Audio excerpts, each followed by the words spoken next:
there was an earthquake, and 4.6. Relatively, not, I wouldn't say it was right in Melbourne, but sort of relatively close to Melbourne, probably closer than what the big one was. I think that was 2 years ago, where you actually felt the building shake. And I remember being in my office building at the time by myself on the floor, because again, we're in some sort of COVID lockdown or whatever, and the building starts to shake, and you feel like if you're the only person in the building, it's not a good feeling when it's shaking for about 10-15 seconds like that, that you feel like you're going to get out of it.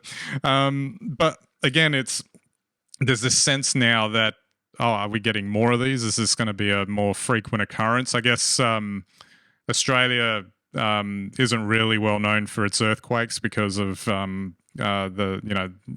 I guess, for the lack of a better word, lack of fault lines as you would imagine them in other places around the world, like in the US or Japan is probably an excellent example of that. Or even New Zealand. Yeah, and New Zealand. But there's like a sense now, we're just going to keep getting more of these. And while I guess anything's possible, the Earth is constantly changing around us. So, maybe we need to start making buildings that are earthquake proof or something, which is another thing that apparently got highlighted out of this recent earthquake incident, is that there are no plans in place, it would seem, because we haven't had to worry about it before. Gosh, I'm surprised at that.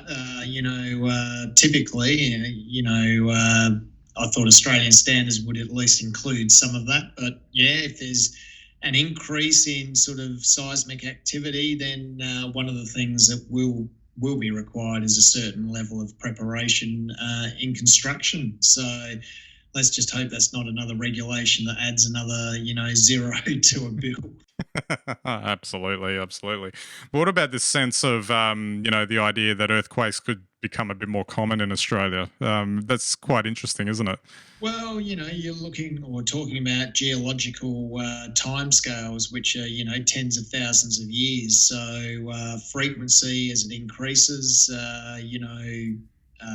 if you were to start to get, significant tremors every 5 or 10 years, that would be really short time frames in geological terms, but a little bit longer for us.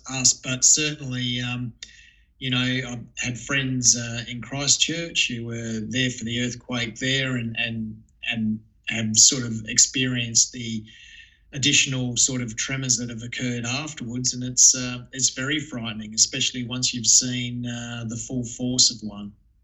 Absolutely. All right, I guess we'll watch the space, see if any more come out. And the other thing that I just wanted to, I know this sounds more like Earthquake 101 type knowledge testing here, but having experienced, I know I didn't experience this one, but I did experience some sort of 4-level ones here, and also the difference between that and a 5-level earthquake, how significant a difference it is once you go up the scale.